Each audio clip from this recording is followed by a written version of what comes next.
estudar o contexto, me aprofundar mais, porque se essas histórias aqui, elas têm que fazer diferença para a minha vida, para que eu erre menos, para que eu corra atrás da minha salvação, e para que quando Jesus voltar eu seja salvo. Para isso nós temos que conhecer as histórias bíblicas. E quando as pessoas estão aqui, não conseguem passar as mensagens que nós temos na Bíblia, que são mensagens tremendas, e começamos a passar mensagens das nossas próprias vidas. E eu sou ousado em dizer, ainda bem que tem pouca gente, vocês não vão ficar com raiva de mim, eu não gosto de chegar aqui no púlpito e falar da minha vida, embora eu tenha muitas experiências, já tive muitas experiências, mas eu já compartilhei com alguns dos irmãos que essas experiências que nós temos de vida, é bom que a gente compartilhe nos pequenos grupos. Ali a gente aprende, porque a gente discute.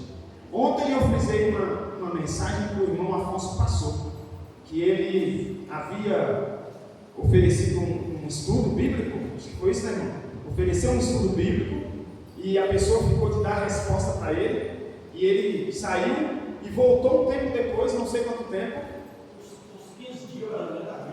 uns 15 dias depois ele voltou para procurar se aquela pessoa estava pronta para o estudo. O que aconteceu, irmão?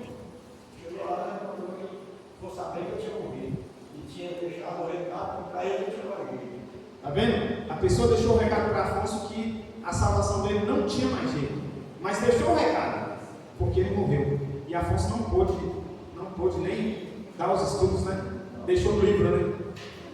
Deixou lá com o irmão dele para devolver os livros, as coisas, os DVDs. Está vendo? Às vezes nós temos essas histórias que nós temos que compartilhar nos pequenos grupos. Irmãos, hoje nós vamos falar de Ezequias. Abra a Bíblia de vocês em 2 Crônicas, não vou conversar mais. 2 Crônicas, no capítulo 29. 2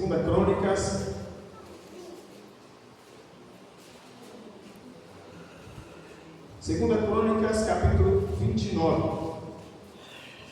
Nós vamos ler o versículo 1 e 2, que diz assim. Amém? Amém. Tinha Ezequias quantos anos? 25 anos de idade quando começou a reinar, e reinou quanto tempo? 29 anos em Jerusalém.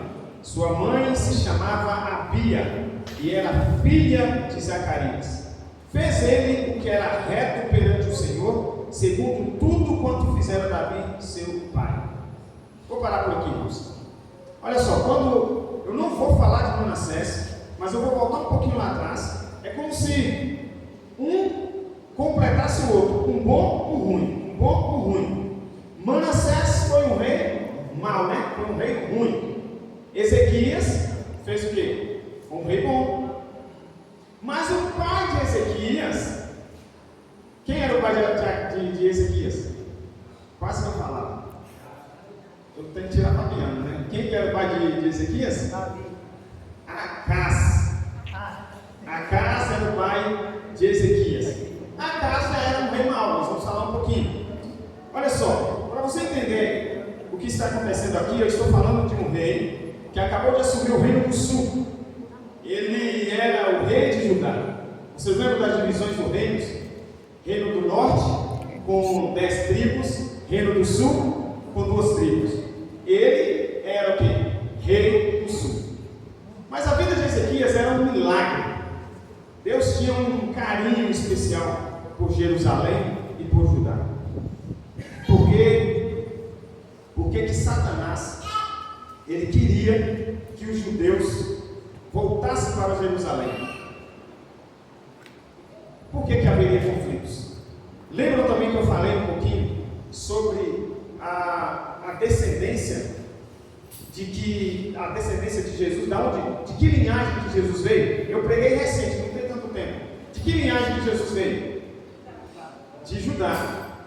Jesus veio na linhagem de Judá. Então Satanás ele não queria que os judeus voltassem para Jerusalém, porque ele não queria que Jesus nasceria naquela tribo ali.